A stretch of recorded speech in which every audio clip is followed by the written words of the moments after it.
Pharmacology की unit 4 respiratory system पे act करने वाले ड्रग्स के बारे में हम स्टडी कर रहे हैं, जिसमें हम COPD को और एज़मा को ट्रीट करने वाले ड्रग्स के बारे में स्टडी कर रहे हैं। 3 वीडियो पहले बन चुकी हैं, ये 4th वीडियो है।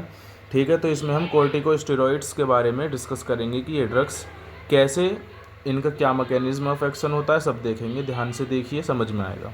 Can be given as systemic therapy. Systemic therapy का मतलब ब्लड स्ट्रीम के थ्रू, और as inhalation therapy for the treatment of asthma.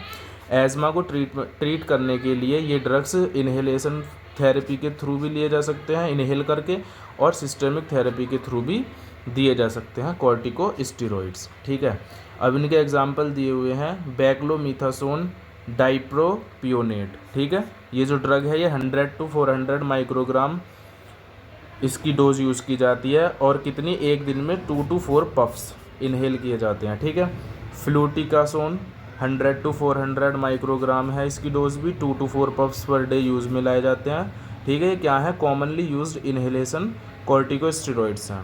ब्यूडेसोनाइड है, इसकी 25 to 100 माइक्रोग्राम डोज यूज़ की जाती है, और कितनी, 2 to 4 पफ्स एक दिन में। ठीक है, साइक्लोसोनाइड 80 to 160 माइक्रोग्राम इसकी डोज में ली जाती है यूज़ में, एक दिन में 2 to 4 पफ्स लिए जाते हैं इतनी डोज के एक दिन में। ठीक है, आगे देखिए सिस्टमिकली जो ड्रग्स यूज़ की जाती हैं वो कौन कौन सी हैं। प्रेडनिसोलोन, ठीक है, मिथाइल प्रेडनिसोलोन एंड हाइड्रोकोर्टिसोन।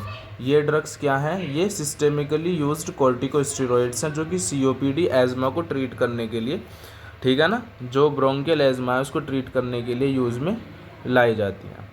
अब आगे देख लीजिए मैकेनिज्म ऑफ एक्शन। कॉर्टिकोस्टेरॉइड्स का मैकेनिज्म ऑफ एक्शन देख लीजिए कैसे होता है। Corticosteroids decrease inflammation of the Airways by decreasing the production of prostaglandins, cytokines and leukotrienes. हमने पीछे पढ़ा था COPD और एज़मा के बारे में, उसमें हमने पढ़ा है कि प्रोस्टाग्लैंडिन्स, साइटोकाइंस, ल्यूकोट्राइन्स। पिछली वीडियो में हम देख चुके हैं किस तरह से एयरवेज के इन्फ्लेमेशन को इंक्रीज़ करते हैं। तो जो कॉर्टिकोस्टेरॉइड्स हैं इनके प्रोडक्शन को क्या कर देगा, डिक्रीज़ कर देगा, जिससे सीधा सीधा क्या होगा, एयरवेज का जो इन्फ्लेमेशन है वो भी डिक्रीज़ हो जाएगा। They decrease bronchial hyper activity and mucosal oedema. जो ब्रोंकियल हाइपर एक्टिविटी है उसको भी डिक्रीज़ करेंगे, और जो म्यूकोजल एडिमा है उसको भी ये कॉर्टिकोस्टेरॉइड ड्रग्स डिक्रीज़ कर देंगे। As well as improve airflow, जिससे क्या हो जाएगा, बॉडी में एयर फ्लो इम्प्रूव हो जाएगा। They also improve responsiveness of the airways to β2 agonist drugs. जो β2 एगोनिस्ट ड्रग्स होते हैं उनके लिए एयरवेज में रेस्पॉन्सिवनेस को भी ये क्या कर देंगे, इम्प्रूव कर देंगे। ठीक है, एडवर्स इफ़ेक्ट्स देख लेते हैं इनके कॉर्टिकोस्टेरॉइड्स के। हॉर्सनेस ऑफ वॉइस हो सकती है, सोर थ्रोट, ठीक है, ओरल कैंडिडियासिस क्या होता है, ये फंगल इन्फेक्शन होता है माउथ का, ये हो सकता है इसका एडवर्स इफेक्ट कॉर्टिकोस्टेरॉइड्स के। Osteoporosis, cataract, petechiae, hyperglycaemia, pituitary adrenal suppression, ये क्या है, इसके एडवर्स इफ़ेक्ट्स हैं। ठीक है, आगे देखिए anti-IgE एंटीबॉडी ड्रग्स के बारे में। ठीक है, इनके बारे में देखिए क्या होती हैं ये। इसका एग्जाम्पल आपको दिया हुआ है ओमेलीजुमैब।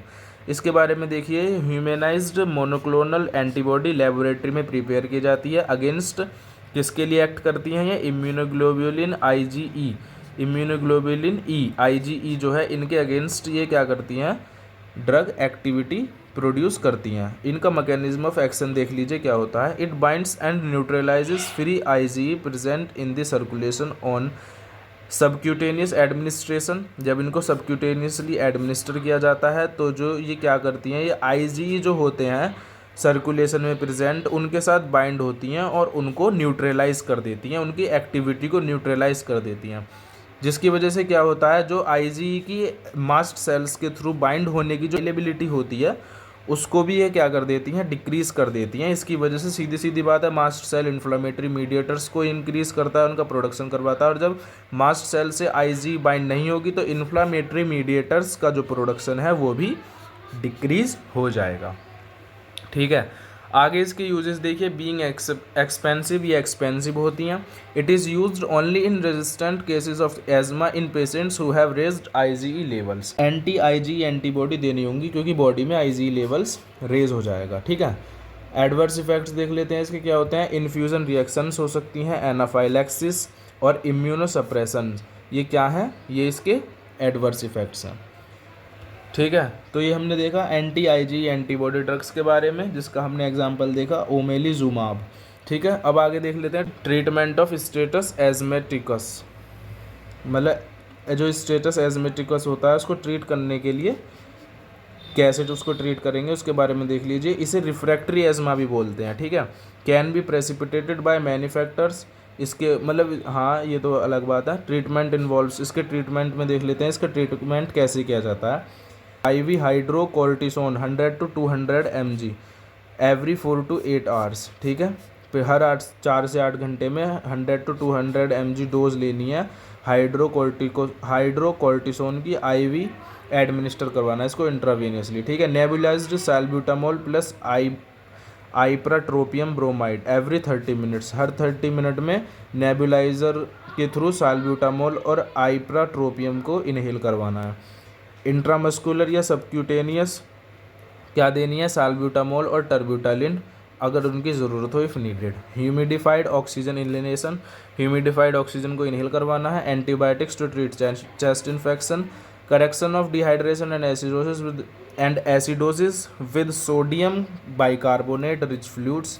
ठीक है, intubation and mechanical ventilation if required, ventilation भी किया जा सकता है, इंट्यूबेशन भी जो ट्यूब इंसर्ट की जाती है, ठीक है, थ्रोट के थ्रू, वो वाली मैकेनिज्म भी किए जा सकते हैं इफ़ रिक्वायर्ड, अगर केस ज़्यादा सीवियर होता है तो। ठीक है, अब आगे हम देखेंगे ड्रग्स फॉर कफ। ठीक है, तो अगली वीडियो में मिलते हैं। Thank you.